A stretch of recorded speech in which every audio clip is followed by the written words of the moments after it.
네, 안녕하십니까. 철도 오빠와 함께하는 제2종 철도면허 합격 길잡이. 오늘은 견인장치의 세 번째 시간을 같이 가지게 되었습니다.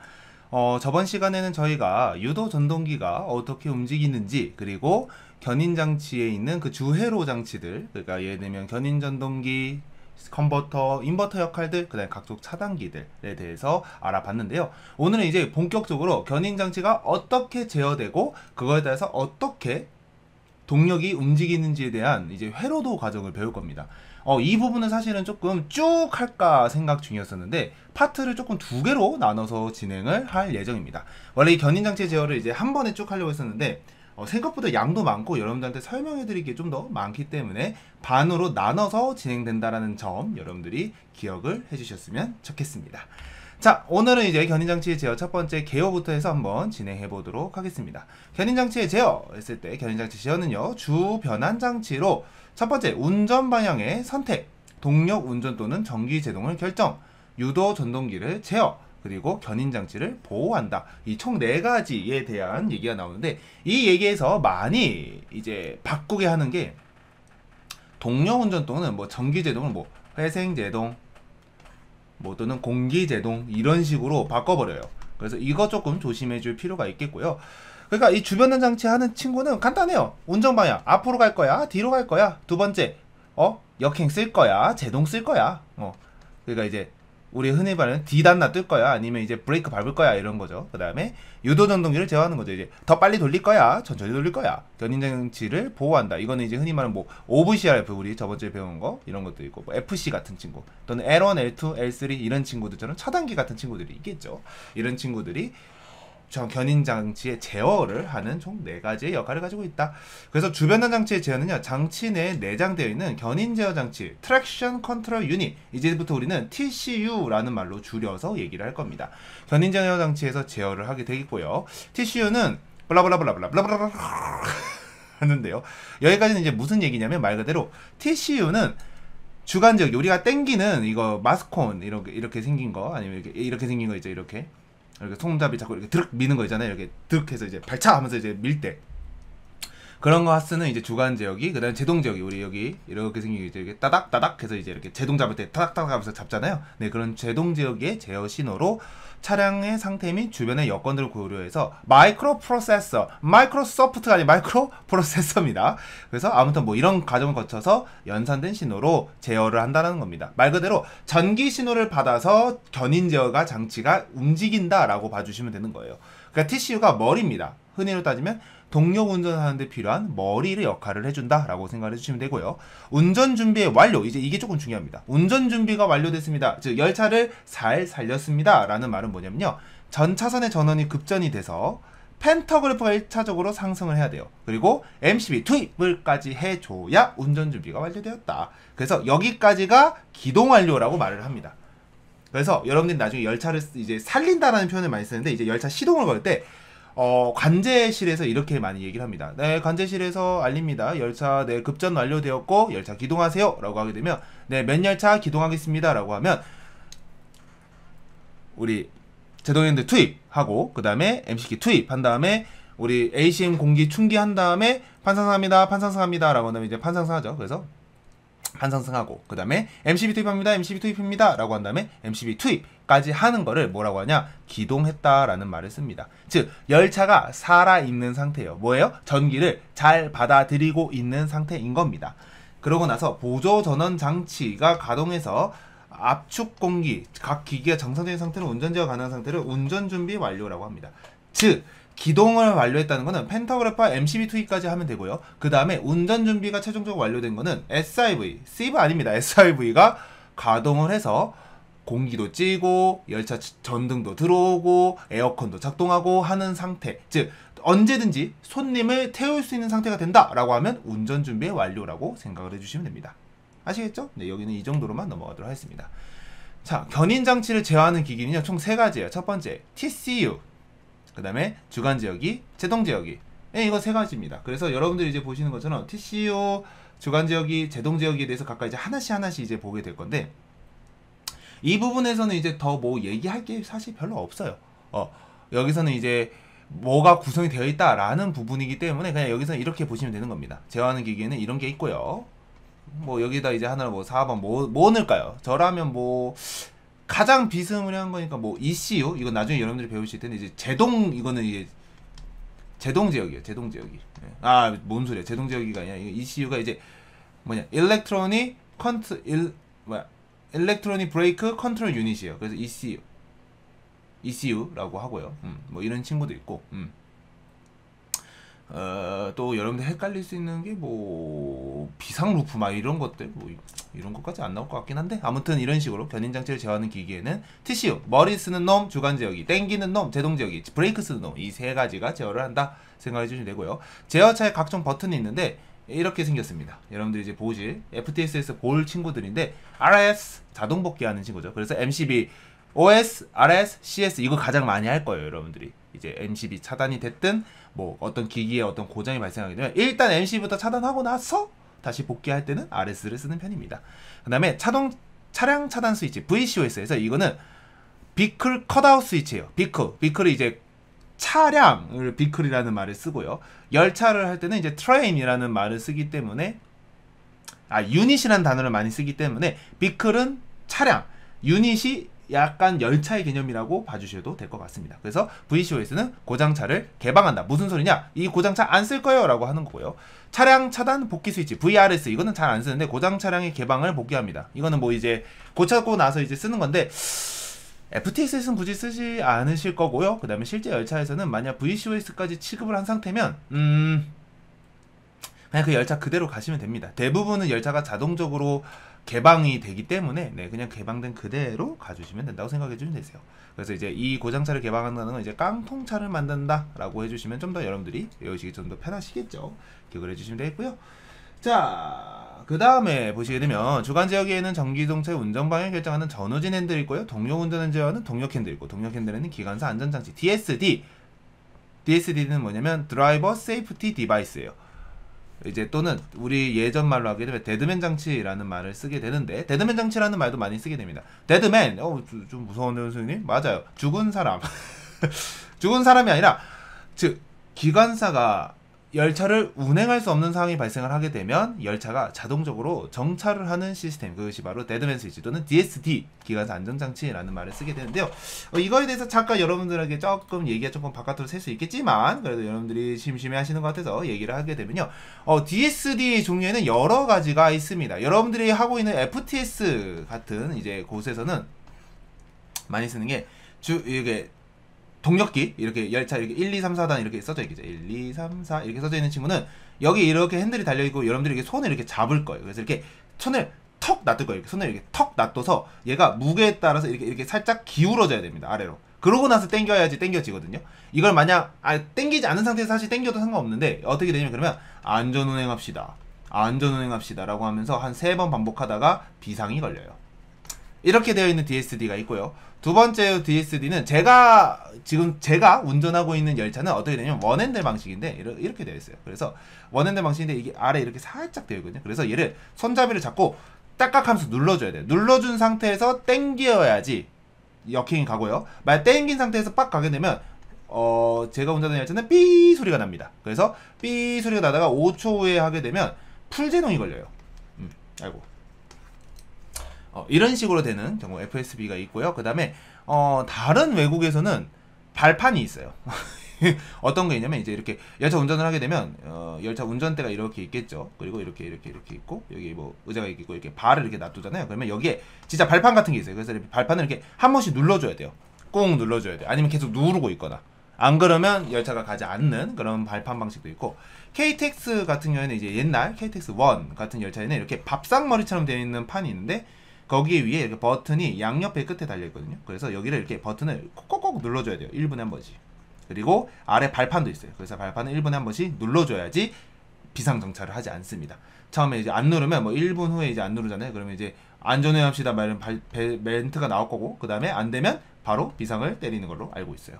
이런 식으로 기관사의 안전장치를 위해서 사용하는 경우도 있는데 옛날에 이 기관사 안전장치를 사용할 때 대부분 시스템이 가장 안전한 방향으로 이제 여러분들이 이제 한다고 하잖아요. 우리가 모든 설계를 사실 이 방식은 안전하다라고 보기엔 조금 애매해요. 왜냐면 이렇게 손잡이를 잡고 있는 상태잖아요. 그래서 이렇게 손잡이를 잡고 이렇게 당기고 있는 상태다 보니까 사람이 만약 앞으로 쓰러지는 상황이 발생을 해도 DSD를 만약에 붙잡고 쓰러져 버리게 되면 열차는 계속 역행이 당겨질 겁니다.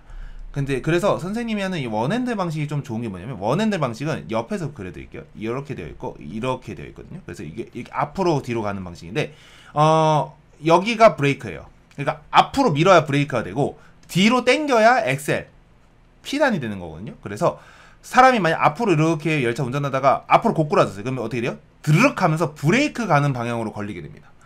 이런 식으로 설계를 하는 방향이고요. 발판 설계 같은 경우에는 이제 사람이 이렇게 누를 수밖에 없는 각도를 잡고 이렇게 누르게 만들었다가, 만약 사람이 졸거나 졸면 안 되지만 졸거나 아니면 어떤 심장에 무리가 가는 상황이 발생을 해서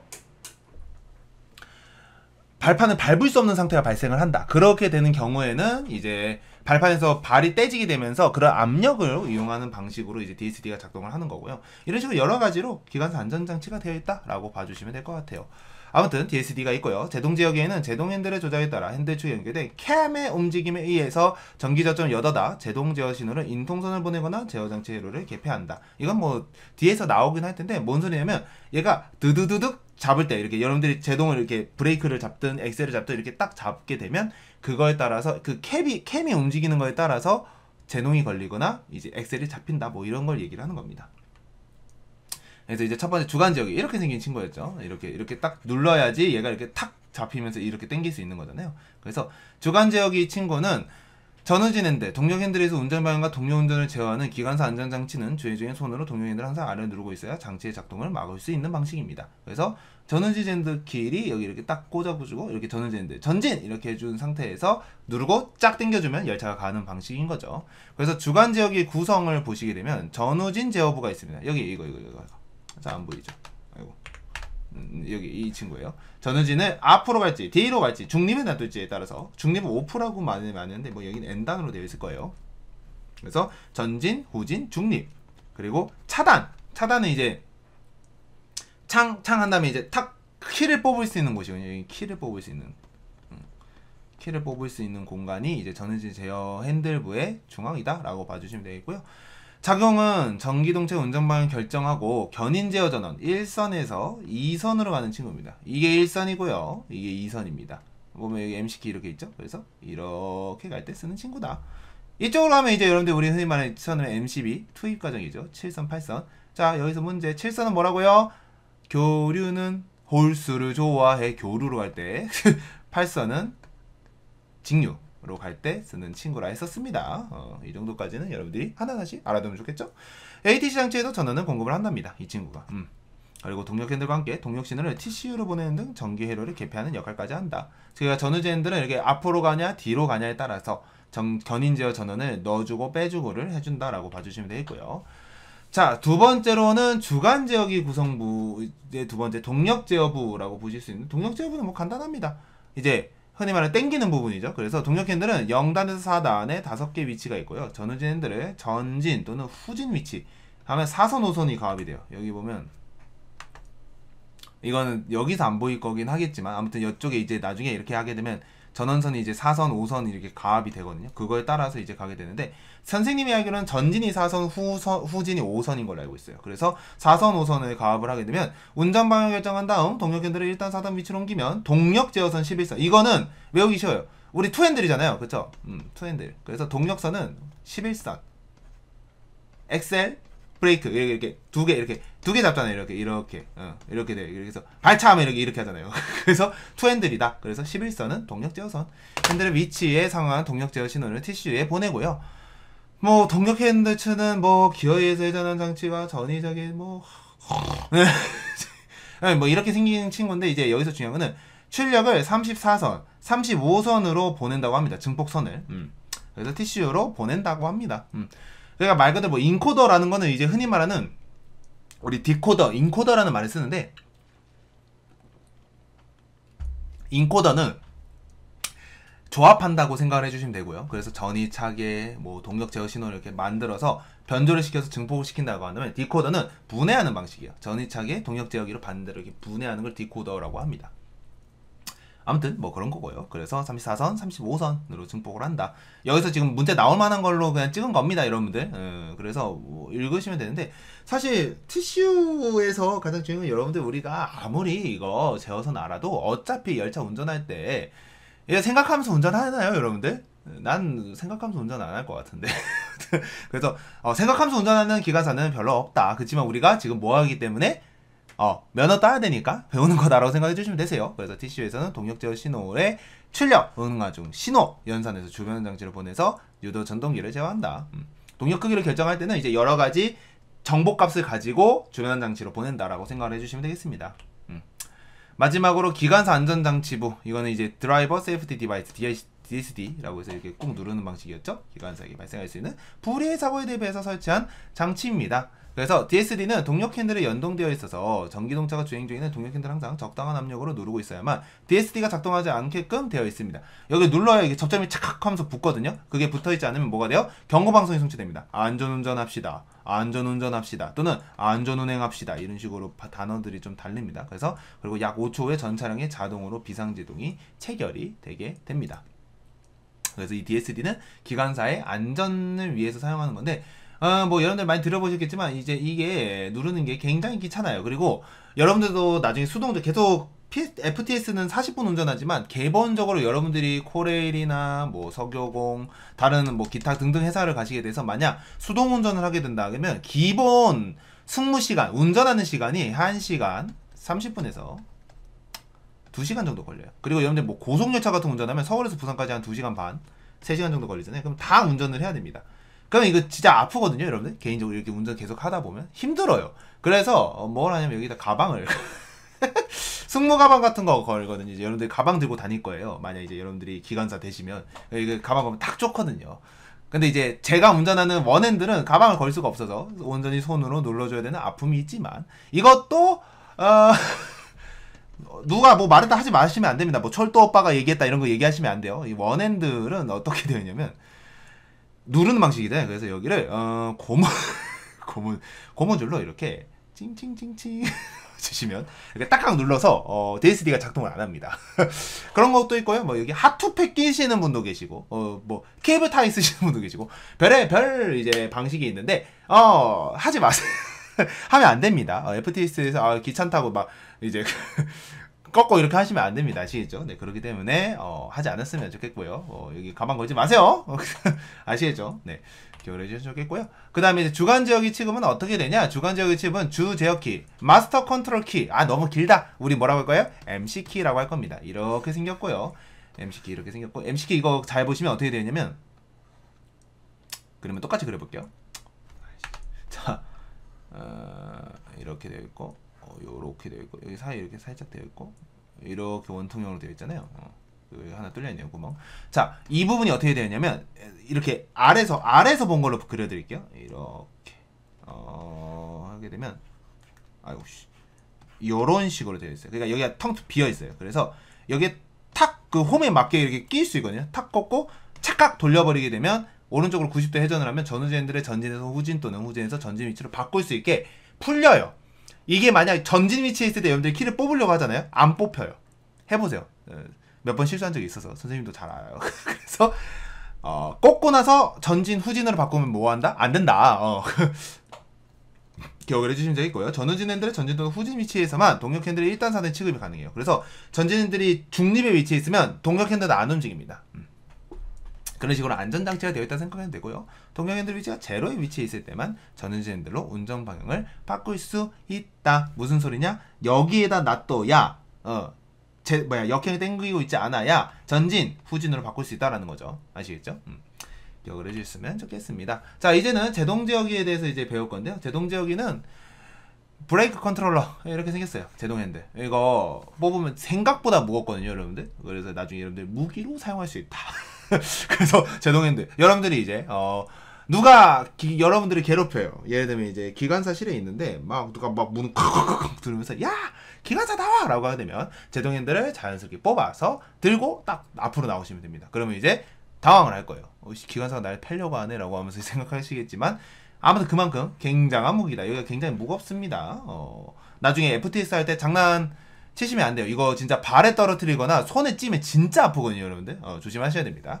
제동 지역에는 제동 핸들에 의해 전기동차의 제동과 제어를 개폐를 하는데, 제동 핸들의 위치는 완의 위치, 이제 완의 1단 치단의 상용 제동 위치와 비상 제동 팍 치는 위치, 그 다음에 핸들 치고 위치가 있는데, 핸들 치고 위치가 여러분들이 기준을 보면 맨 끝에 있어요. 그러니까 비상제동 꼭꼭 그 뒤에 있어요. 그러면 이게를 이렇게 위로 쏙 뽑는 거거든요. 이렇게 위로 쏙 뽑은 상태에서 뽑으면 제동핸들이 뽑힙니다.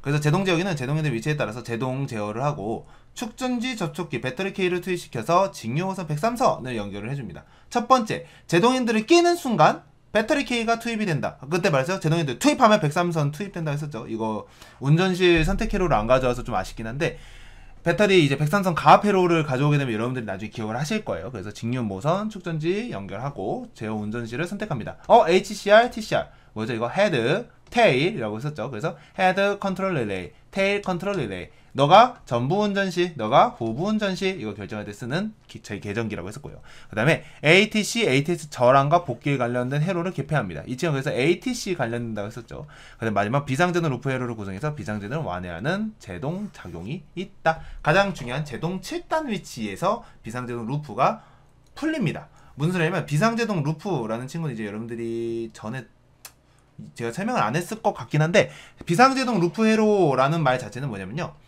열차가 어떠한 특정한 조건들, 예를 들면 이렇게 여러 장치가 있다고 치겠습니다. 여러 장치들을 이렇게 쭉 돌아봤을 때 문제가 없으면 비상을 걸지 않겠습니다 라는 게 비상제동 루프예요. 만약 여기서 하나라도 문제가 발생하면 끊어버리는 거예요. 그러면 이 회로에 전기가 안 들어오죠. 전기가 안 들어오는 순간 비상제동이 걸리는 방식이 비상제동 루프 방식입니다. 그러니까 비상제동은 엄밀히 따지면 무여자해야지 작용하는 친구예요.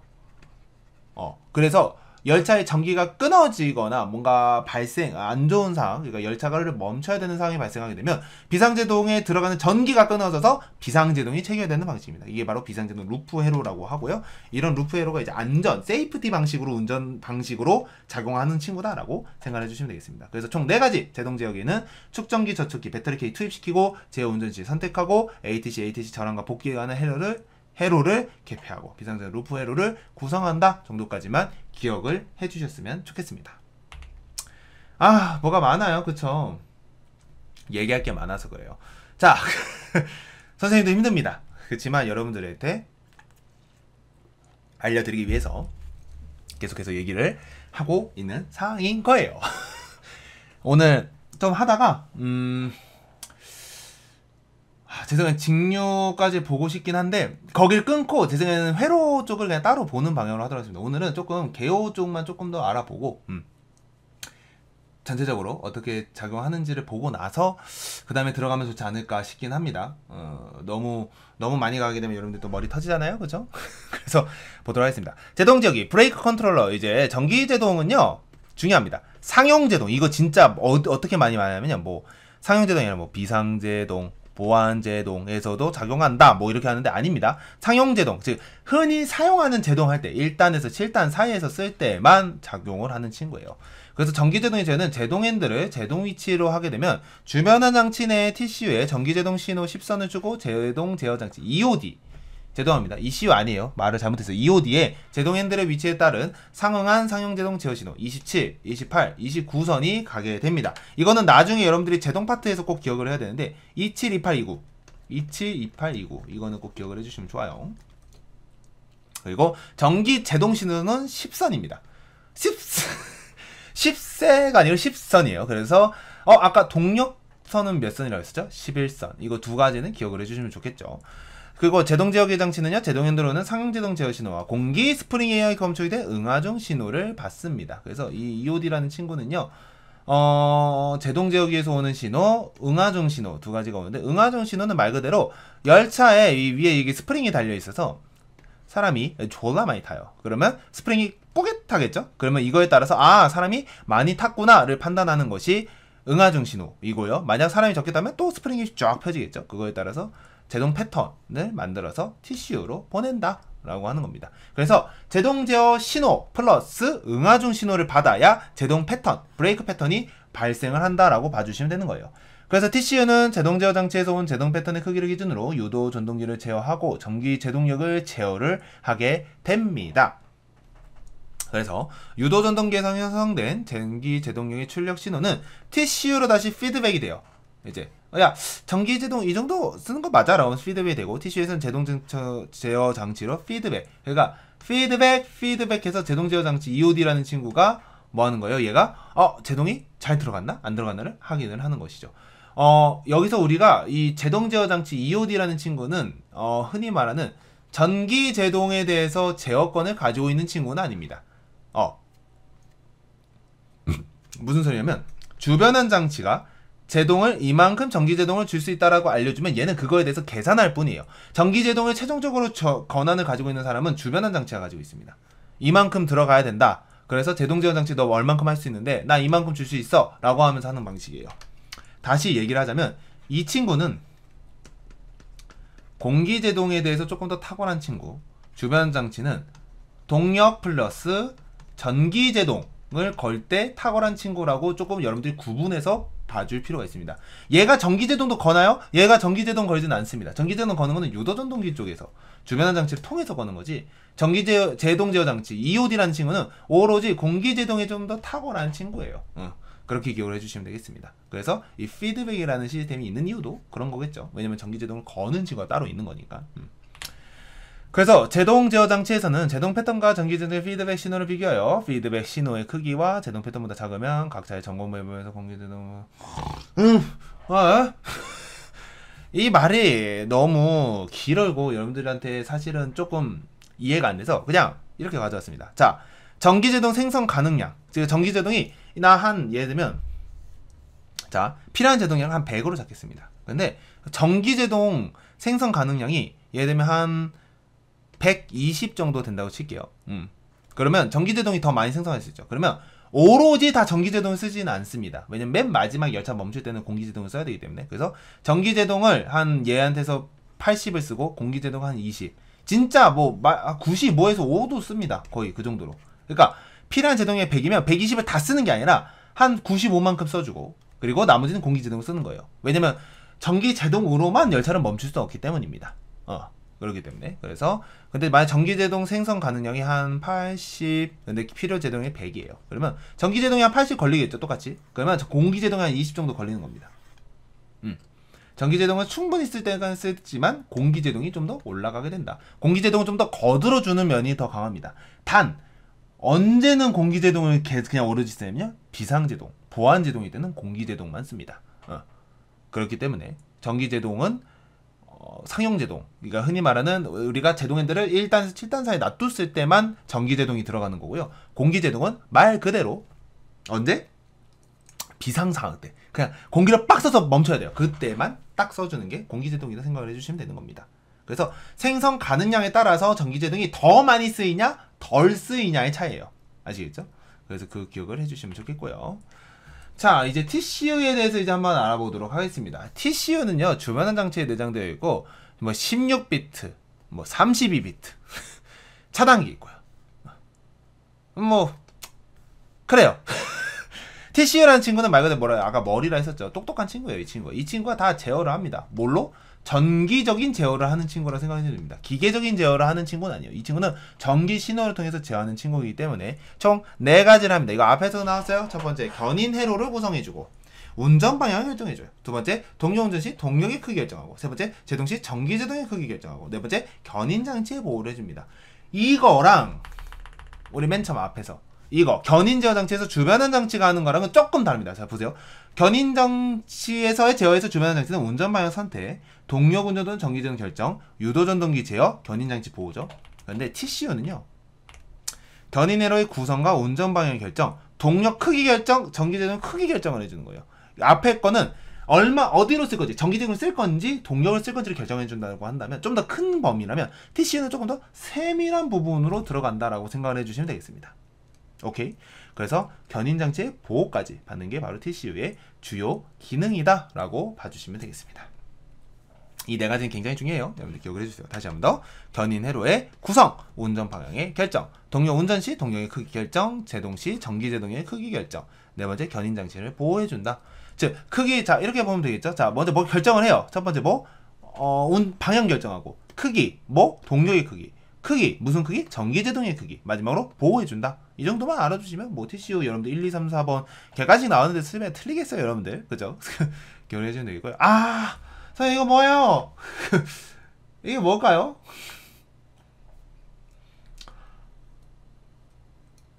선생님도 봐도 이제 머리가 띵한데 이 친구들은 이 이렇게 되고 여러분들이 뭐 글씨가 써져 있긴 하거든요 여러분들. 글씨가 써져 있는데 뭐 그렇습니다. TCU 제어와 관련된 입력과 출력의 신호인데 나도 보기 싫다. 아무튼 이런 식으로 신호가, 그래서 그림 중 모는 TCU 출력이고 모는 TCU 입력 신호래요. 무슨 소리냐면 얘는 입력 들어가는 거예요. TCU에 입력 들어가는 신호고, 이렇게 띄어져 있는 친구죠. 이건 TCU에서 나오는 신호예요. 그래서 이렇게 먹고 이렇게 나오는 방식이다라고 생각을 해주시면 됩니다. 나도 몰라요. 안 나와. 여기서 나오면 틀리죠. 뭐라고요? 틀려. 나오면 틀려. 이거 보여주는 이유는 뭐예요? 이제 나중에 그림이 나올 거예요 여러분들. 우리 이제 그 헤로드에서 그림이 나오기 때문에 선생님이 얘기하는 거니까 기억을 해주셨으면 좋겠습니다. 동력 제어 회로 파워링 컨트롤 서킷이라고 되어 있고요. 그래서 PCC 뭐 이렇게 줄여서도 말을 하는데 뭐 굳이 중요한 건 아니고, 이거 뭐 동력 제어 회로는 여러분들 잘 아시잖아요. 그쵸? 전기 받아요. MCB 통과. 그 다음에 교직 전원기 DC면 L1 갔다가 L2, S1 지나서 바로 인버터. 만약 교류다 그러면 AC 가서 주퓨즈 갔다가 주변 교에서 찌릿찌릿 바꿔서 AK 지나서 컨버터에서 인버터 바꿔주고 3상 가는 거. 이건 뭐 다 아는 사실이니까 어렵지 않은데, 이제 이 그림을 보게 되면 여러분들 이거 처음에 볼 때는 이게 뭔 소리야 선생님이라고 할 수 있는데 어려운 게 아닙니다. 이거를 조금 여러분들이 그냥 따라오시면 돼요. 자 선을 그을 거고요. 그러고 나서 한번 볼 거예요. 자, 첫 번째 교류 구간을 한번 먼저 보겠습니다. 교류는 빨간색으로 하겠습니다. 자, 교류는 어떻게 한다고 했었죠? 전기 신호 받아요. MCB 통과합니다. AC 지나고요. 주표주 통과하고 주변 악기 지나가죠. 주변 악기에서 전기가 2선가량으로 이렇게 간다고 했죠. AK로 가면 안 되죠. 잘못 그렸어요. 자, 이렇게 가서 이렇게 가겠죠. 그리고 컨버터도 여기서 변환돼서 이렇게 갈 거고요. 그 다음에 인버터에서 3상으로 갈 겁니다. 자, 볼까요? 자, 교류에서 파워링 또는 브레이크. 자, 역행이나 제동을 걸었을 때는 L1 쓰나요, 여러분들? 애초에? 안 가요. 그래서 L1 X입니다. 오프일 때도 X인 거고. L2, S3는 선생님 왜 가요? L2, S3는 왜 가요? 라고 하게 되면, 이거는 나중에 여러분들이 앞에서 배웠었긴 했었겠지만, 선생님이 알려줬던 것처럼, 전기가 SIV로 전기가 통해야 뭐 한다고 했었죠? 운전 준비 완료했었죠. 운전 준비를 완료를 하기 위해서는 AC에서는 사실 전기가 갈 수 있는 부분이 없어요. 유일하게 갈 수 있는 게 컨버터를 갈 수 있어요. 왜요? 컨버터는 AC에서 DC로 바꾸는 친구거든요. 그래서 이런 식으로 전기가 가서 L3, L2 지나서 이런 식으로 전기가 가요. 그래서 L2, L3를 지나가는 선이어서 이렇게 가는 거고, 얘는 L1에서 직류로 가는 선은 이런 식으로 가기 때문에 SIV로 가는 겁니다. 그래서 L2, L3는 항상 열려 있고 L1은 차단되어 있어요. 왜요? 교류이기 때문에. 자, 그 다음에 AK는 세모인데, 세모는 뭐냐면 FC 충전까지 접촉 후 개방합니다 라고 되어 있는데, 이거 우리 앞에 K에서 K 설명했었죠. AK 붙고 그 다음에 K 붙는다 했었죠. 그래서 AK는 붙었다 떨어지는 친구예요. 그래서 세모. K는 붙어 있어야겠죠. 파워 브레이크 하려면. 그리고 컨버터 움직일 거고 인버터 움직일 거예요. 근데 여기는 X예요 선생님. 왜요? 자, 오프는 뭐예요? N단 이제 내가 지금 역행이나 브레이크를 당기고 있지 않은 상태예요. 그러면 인버터는 굳이 작동할 필요가 없죠. 컨버터는 선생님 근데 왜 작동해요? 야래. 자, 보세요. 자, 전기가 이렇게 받아서 쭉 가요. 이 선으로. 자, SIV 죽으면 어떻게 됩니까, 여러분들? 아까 SIV 어떻게 간다 했었죠? 컨버터가 AC에서 TC로 바꿔줘요. 그래서 전기 받아서 요렇게 간다 했었죠. 자, 근데 만약에 컨버터 죽여요. 전기 우리 뭐 역행 안 쓰니까 죽여? 그럼 뭐예요? SIV로 가는 전기가 끊어져요. 그러면 대참사가 발생하죠. 무슨 참사? 민원이 발생하는 거예요. 왜? 자, 등 나가죠. 에어컨 꺼지죠. 그 다음에 하다못해 여러분들 전조등도 나가요. 별게 다 날아가요. 안 되잖아요. 그렇죠? 그렇기 때문에 그것을 방지하기 위해서 우리가 어떻게 된다는 거예요? 컨버터는 계속 작동을 하고 있어야 된다. 이 전기 흐름도만 보면 여러분들이 알 수 있는 부분입니다. 근데 M차를 보게 되면요. M차는요. 에러는 뭐 당연하고 L2, L3가 없네. 왜 없을까요, 여러분들? 이게 M카거든요, 여러분들. 보게 되면 L2, L3 붙을 필요가 있나요, 여러분들? 자, 얘도 전기를 받는 거죠, 이렇게. 자, 얘는 SIV가 있기 때문에 전기가 가요, 이렇게. 자, 얘는 전기 가요. 어디로 보낼 거예요? 보낼 데 없습니다. M카에서는 SIV로 전기를 보낼 수 없어요. 그래서 L2, L3 안 써요, 교류에서도. 다시 이해를 못할 수도 있기 때문에 다시 설명을 하자면, 자, 선생님이 그림을 때 이렇게 그려서 주변압기에서 병렬로 연결된 AC 840V가 가면 컨버터에서 1800V 뭐 DC로 바꾼다고 했었고, 얘가 전기를 받아서 이런 식으로 SIV한테 전기를 공급을 해줍니다. 근데 M카는 이 시브 SIV를 공급할 수 있는 연결 통로가 없어요. 그러니까 L2, L3 쓸 필요가 없습니다. 그래서 나머지는 똑같아요. 이것만 다른 것뿐입니다. 얘는 똑같고 여기만 다른 것뿐이에요. 이해되셨나요? 그래서 파워링이냐 브레이킹에 따라서 다른 거는 유일하게 다른 게 뭐예요? 인버터 안 쓰는 거. 왜? 전동기로 갈 필요가 없으니까. 근데 컨버터 왜 써요? SIV 기동시키려고. 오케이? 그래서 교류 구간은 이렇게 된다 라고 봐주면 되겠고요. 이제 직류를 봐야 되겠죠. 직류는 여러분들한테 조금 더 성의 있게 펜을 파란색으로 바꾸도록 하겠습니다. 자, 직류 전기 갑니다. 그러면 쭉 가서 DC 갔다가 L1, L2, S3 지나서 인버터로 바로 간 다음에 전기 가고요. 얘는 L1에서 전기 받아서 SIV로 전기를 갑니다. 이렇게 총 두 군데로 영역이 나눠져 있고요. 이거 뒤에서 다시 나올 거예요, 여러분들. 근데 지금 이제 이 그림판을 설명하기 위해서, 이 표를 설명하기 위해서 그리고 있고, 여러분들 이거 사실 앞에서 설명했어요, 선생님이. 분명 설명했는데 저 잘 모르겠어요 라고 하게 되면 굉장히 싫어할 겁니다, 선생님이. 그래서 꼭 기억을 해주시면 되겠고요. 자, 보도록 합시다. 자, 먼저 직류에서는 L1 다 쓰죠. 그 다음에 L2, L3도 씁니다. 근데 중요한 게 L1은 오프 상태에서도 붙어있어요. 근데 L2, L3는 떨어져 있어요. 왜? L1에서 이미 전기를 SIV를 보내기 때문에 L1만 붙어있으면 돼요. 얘가 흔히 말하는 직류 구간 MCB라고 했었죠, L1이. 그렇기 때문에 L1에서 가는 전기로만 받아도 SIV는 구동을 합니다. 그래서 L2, L3는 언제 붙냐면요, 역행할 때 또는 브레이크 잡을 때. 왜냐면 전기를 이렇게 보냈다 이렇게 다시 보낼 때도 L2, L3가 필요하니까요. AKK 씁니까? 아이씨, 교류 자체를 안 가잖아요. 그러니까 안 써요. 컨버터 쓰나요? 안 써요. 여기 쳐다도 안 보잖아요. 안 써요. 인버터는 역행할 때 쓰고 안 할 때는 안 쓰고. 자, M차는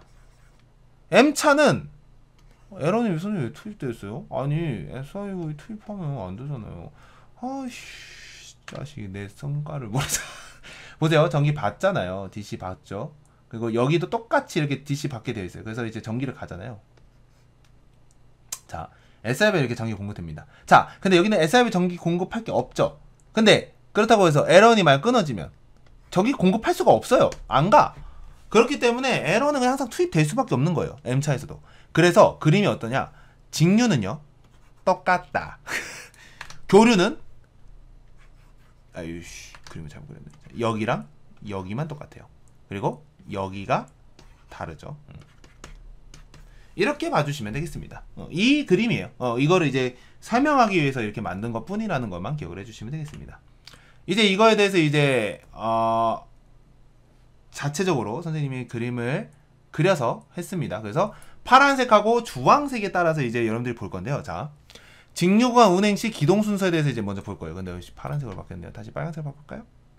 선생님 빨간색을 좋아하는 거는 아니고 빨간색이 여러분들 잘 보여요. 그쵸? 파란색은 이게 좀 어두운 색깔로 가면 잘 안 보이더라고요. 그래서 빨간색이 좋습니다. 자, 아무튼 직류구간 운행 시 기동 순서. 선생님, 기동은 아까 전에 선생님이 판상승, MCB 투입, 그 다음에 SIV가 동작해야지 되기 전, 즉 MCB 투입까지 하면 기동 순서 완료라고 했었어요. 근데 이 기동에서는 운전 준비 완료인 SIV 동작까지를 볼 겁니다. 아시겠죠? 자, 그렇게 해서 이제 보도록 하겠습니다. 자, 먼저 파란색이 있고요, 주황색이 있는데, 자, 파란색 구간은 전기가 공급되는 방식이고요, 주황은 SIV의 전원이 어떻게 공급되는 방식입니다. 기동 순서를 볼 거면 주황색을 봐야겠죠. 주황색 한번 볼까요? 자, 전차선에서 전기 받습니다. 펜터그래프 지나요. 그럼 뭐야? 판상승 한 거죠, 여기서. 그 다음에 주차 단기, MCB 투입한 거죠. 그 다음에 교직 절환기에서 DC 방향 가고, 그 다음에 L1 투입, 그리고 L2, L3, 그리고 인버터 갔다가 유도전동기를 갑니다. 이게 뭐예요? 전기 공급 방식이에요. 근데 SIV는 어떻게 전원을 받냐? L1 투입됐죠? 그러면 바로 이쪽으로 가는 거예요. SIV는 이쪽 L1, L2 사이로 빠집니다. 오케이? L1, L2 사이에 빠져 있기 때문에 SIV를 갈 때는 MCB가 투입되면 L1이 투입되면서 바로 공급이 되는 방식이에요. 이게 직류구간 운행식 기동 순서입니다. 다시 전기 공급 방식에서는 파란색으로 가는 거예요. 판, 차단기, 교직전환기 지나갔다가 L1, L2, L3 그 다음에 쭉 가서 FC 지나가고요. 그 다음에 인버터, 유도전동기 이렇게 가는 방식이라면 SIV 전원은요. 자, 판상승 MCB 투입하고 L1만 투입되면 바로 L1, L2 사이에서 SIV 전기가 공급이 된다. 이것만 봐주시면 되겠습니다. 자, 다음 교류구간 운행식 기동 순서예요. 교류구간 운행식 기동 순서에는 이렇게 파란색하고 빨간색이 나눠져 있는데 먼저 전기 공급 방식. 전기 공급 방식이라는 거는 흔히 말하는 전동기를 돌리는 데 필요한 전기를 어떻게 끌어다 올 거냐라는 것을 얘기하는 거죠. 그래서 펜터그래프에서 가요. 주차단기, 그 다음에 교직전환기 AC 방향으로 가죠. 그 다음에 주퓨즈 지나가고 주변압기 지나간 다음에 KAK 이렇게 지나가고 컨버터에서 지나간 다음에 FC 나서 인버터로 들어가서 유도전동기로 가는 방식이에요. 그래서 얘는 이런 식으로. 이거는 사실 우리 주회로 할 때 선생님이 진짜 몇백 번이고 설명을 했었죠. 틀리기만 해봐. 틀리면 안 돼요. 자, 그래서 전기공급 방식에는 전차선, 펜터그래프, 주차단기, 교진전환기, 주표주, 주변압기, 컨버터, 인버터, 유도전동기 방식으로 가고요. 자, 그러고 나서 SIV 전원 공급할 때 아까 전 선생님 어디서? 컨버터에서 전기가 간다 했었죠. 왜요? 얘가 AC에서 DC로 바꿔줘요. 몇? 840V에서 1800V를 바꿔주거든요. 그래서 이 전기 DC 1800V를 이렇게 보내요. 근데 자 보세요. 얘는 SIV로 지나갈 때 누구 지나가요? L3 지나갑니다. 그래서 SIV 구동을 위해서는 M-차에 L3가 투입이 되어 있어야 되는 거예요. 그래서 L3 투입을 해서 SIV로 전기가 공급이 되는 방식이 되는 겁니다. 오케이? 그렇게 된다고 생각을 해주시면 되겠어요. 교류랑 직류랑 헷갈리지 않겠죠? 방향이 달라지기 때문에 방향이 이렇게 가냐 얘는 이렇게 가냐에 따라서 전기가 컨버터를 지나가냐 지나가지 않느냐의 차이라고 봐주시면 되겠습니다. 그러고 나서 이제 직류간의 기동 제어 회로가 나오게 되는데 이제 우리 이거 봤죠? 직류간 기동시 이 그림을 이제 머릿속에서 여러분들이 꼭 기억을 해주셔야 되고요. 계속 기억을 해주세요. 알겠죠? 이걸 기억한 상태에서 가보도록 하겠습니다. 자, 직류구간의 기동을 이제 할 건데요. 첫 번째, L1 차단기의 투입과 SIV를 기동하는 게 우리의 목표예요. 그래서 첫 번째, 뭐 할 거냐면, L1 R의 여자입니다. 자, 참고로 여기서는 판 상승했고요.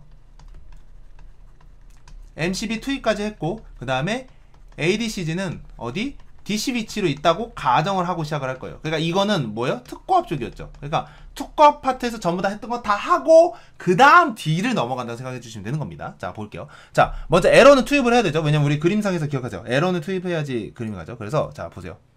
자, MCN 지나가고요. MCB HR, MCB HR은 MCB 헤드 릴레이예요. 그래서 MCB 헤드 걸리면 TC에서 그럼 가고 ADS DC 위치로 가면 8선 전기 받고 ADDN 지나서 ADDR1, MCBR1, MCBR2. 자, MCB 투입되면 둘 다 붙죠. ADDR 이거 DC, ADDR, ADAR 이거 차이 뭐라고 했었죠? 이게 A면 AC, 여기 D가 D면 DC. 그래서 ADDR 붙죠. 이거 아직도 A 접점 아닌 거 모르지 않겠죠? 진짜. 자, 그러고 나서 COR이 지납니다. COR은 지금 뭐냐면요, CI 고장 시 차단하는 계정기예요. 컷다운 릴레이여서. 자, 근데 얘는 비접점이죠. 즉 CI가 컷이 나야지 여자 하는 친구. 그러면 여자 안 됐죠. 그러면 지나가는 겁니다. 그러면 L1 R, L1 R 이렇게 여자가 되는 방식이에요. 즉 M-차, M차 둘 다 여자를 하게 되는 것이죠. 오케이? 아이고. 그 다음에 보게 되면 L1의 여자 그리고 고속도 차단기의 투입이라고 되어 있는데 이 L1 R을 여자를 해야 뭐가 붙냐면 얘가 붙어요. 얘가 붙으면서 CIN에서 오는 전기, 이 전기가 와서 쭉 가서 L1 R을 붙었다가 L1 RR이 붙어야 되는데 여기 어디 있어 선생님? R을 보면 되죠. 여기 붙어야 되죠. 자, 그럼 한번 볼까요? 자, 전기가 이렇게 쭉 갑니다. 그죠? 쭉 가요. 쭉 가면 자, L1 C 코일이라고 되어 있어요. L1 C 코일 여자 되어 있나요, 여러분들? L1 C 코일이 여자 뜬다는 건 L1이 투입이 됐냐라는 것을 확인하기 위한 거죠. 근데 C코일 여자 됐을 거고, 그 다음에 에런 T코일 여자 됐을 거고 라고 하면 안 되죠. 여러분들 에런 C코일은 언제 여자 됩니까? 에런이 투입된다는 걸 확인해야지 C코일이 여자가 됐었잖아요. 그래서 에런 T코일이 여자 붙으니까 여기 못 가고 얘도 못 가요. 어디 갈 수 있는데 선생님? 자, 여기만 갑니까 여러분들? 이렇게만 가요? 아니죠. 우리 어디 가요? 이렇게도 갈 수 있어요. 뭐요? L3가 차단되어 있을 경우. 지금 에런만 들어가는 상태니까 L3 차단되어 있죠. 자, 이거 설마 또 모르겠죠. 이거 뭐라 했었죠? 교차 했었습니다. 교류 구간 또는 차단일 때 하는 기계식 접점이에요. 얘. 그래서 얘 뭐예요? L3 차단 교차. 그래서 L3 투입되지 않았으니까 에런이 여자 됩니다. 그러면 고속탄기 에런이 투입되는 거예요. 얘 왜냐면 얘가 에런 C 코일이거든요.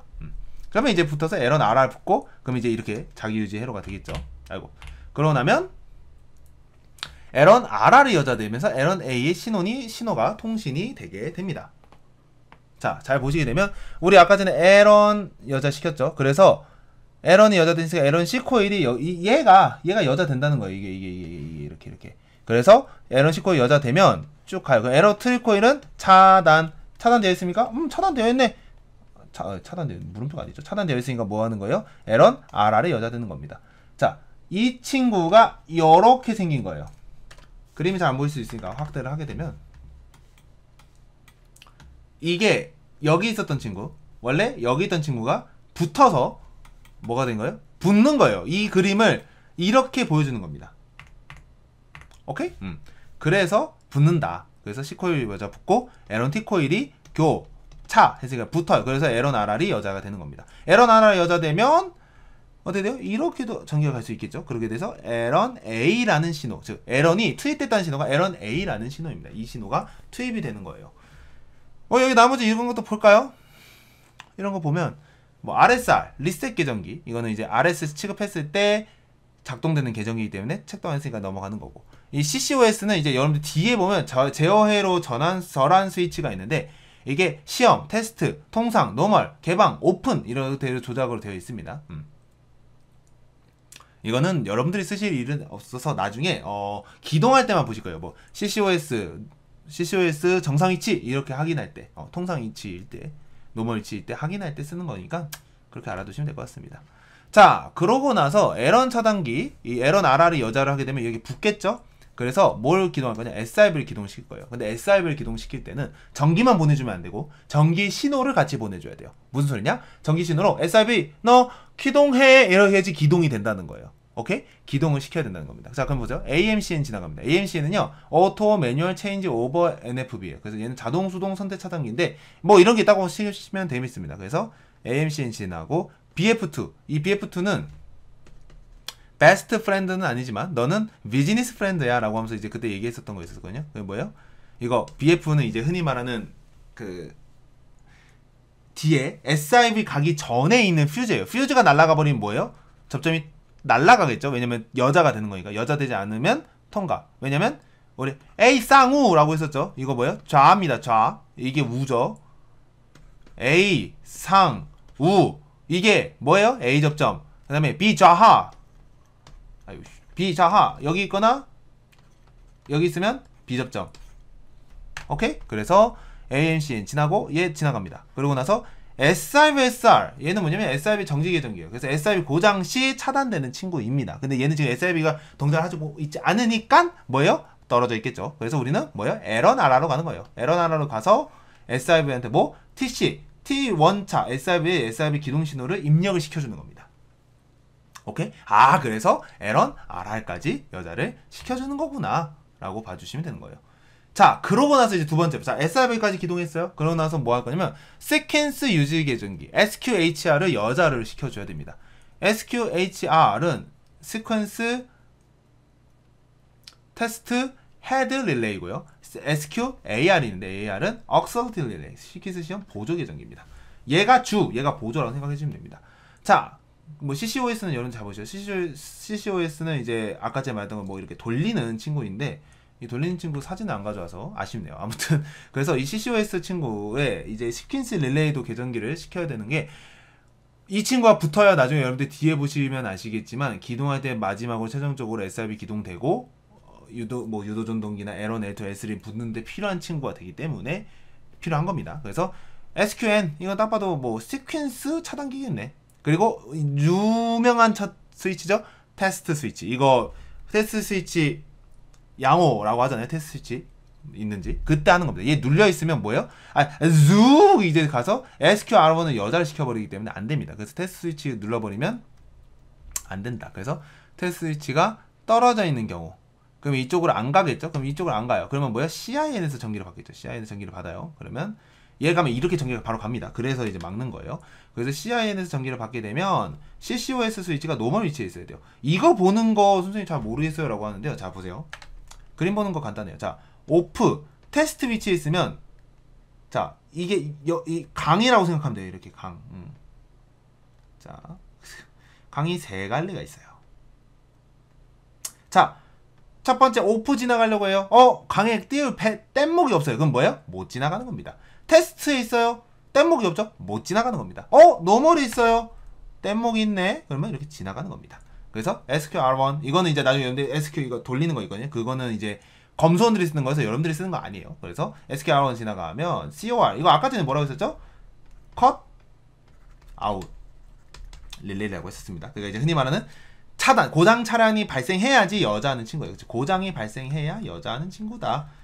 얘 여자 안 하겠죠? 그래서 지나가면 SQ, HR 여자해주고 ACAR도 있는데 ACAR은 붙어주면 SQAR이 되겠습니다. 선생님이 이거 자세하게 못 알아와서 죄송해요. 근데 아무튼 ACAR도 붙어있을 거예요. A 점점이잖아요. 딱 봐도. 그러니까 붙어서 SQAR까지 여자를 시켜준다. 스케줄 유지 계정기를 해줘야 이제 여러분들이 기동을 할 수가 있게 되는 것입니다. 일단은 오늘은 여기까지만 하도록 하겠습니다. 왜냐면 이거 뒤에까지 하게 되면 강의가 1시간이 걸릴 것 같고 좀 많거든요. 앞에 선생님이 다음 강의 때 앞에 그 시퀀스 유지 계정기를 간단하게 그러니까 앞에 이제 기동이 어떻게 되는지까지 알려드리고 바로 동력 제어 회로로 넘어가는 방향으로 하도록 하겠습니다. 근데 오늘은 여러분들이 배운 게 조금 간단한 거 위주로 했었습니다. 간단한 거 위주라고 할 수 있긴 하겠지만 TCU가 어떤 역할을 하고 있는지, 그 다음에 주간 제어기, 제동 제어기 어떤 방식으로 되어 있는지, 그 다음에 DSD와 함께하는 선생님의 뻘소리도 있었었고요.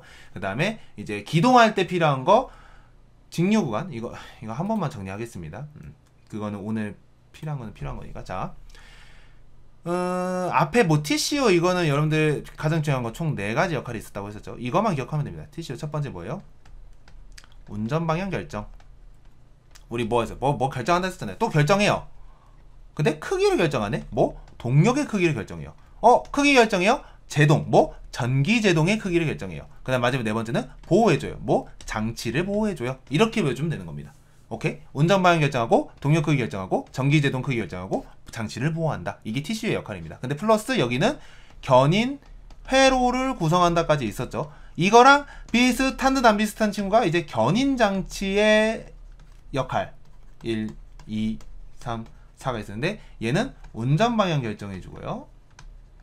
그 다음에 동력 운전과 전기 제동의 크기를 결정해 주고 마지막 세 번째 유도 전동기 제어하고 그 다음에 보호해 주는 친구였습니다. 이게 들어가요. 그래서 얘를 이렇게 살짝 끼는 경우가 있거든요. 그래서 그것만 조심하시면 되겠고 나머지는 조금 재미없었던 얘기들 좀 많습니다. 뭐 전기제동이 더 많으면 전기제동을 더 많이 사용한다 뭐 이런 얘기를 하는 건데 그 부분은 이제 앞에서 그냥 내용 나왔었던 것들만 여러분들이 잘 정리를 해주시면 되고요. 그 다음에 오늘 이제 가장 중요한 게 직류 구간에서 교류 구간에서 전기가 어떻게 가냐. 직류 구간에서는 자 똑같이 쓸게요. 자 판상승 MCB 투입까지 똑같고 ADCG가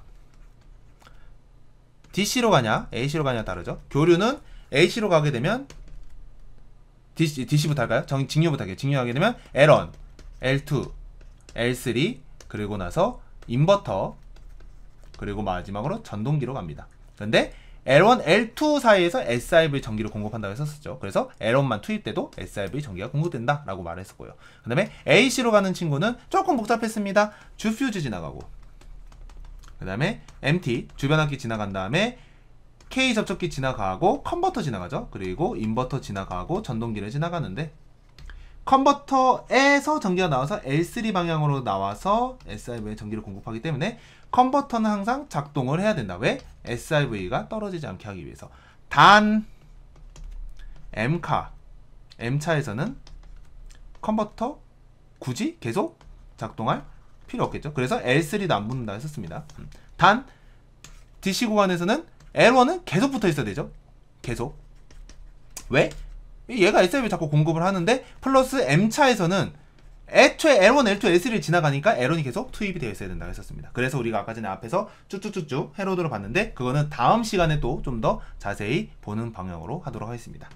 자, 오늘은 여기까지 이제 정리하는 걸로 하겠고요. 오늘 여러분들 배웠었던 내용도 다시 한번 정리해 주시고, 오늘은 조금 이렇게 짧게 강의를 마치고 다음 시간에는 좀 길게 교류랑 직류 관련된 강의를 진행을 하고자 합니다. 앞에 있던 내용도 다시 한번 정리해 보시고요. 우리 다음 시간에는 더욱더 좋은 모습으로 만났으면 좋겠습니다. 네, 오랜 시간 동안 긴 강의 들어주신 모든 여러분께 진심으로 감사합니다. 다음 시간에 만날게요.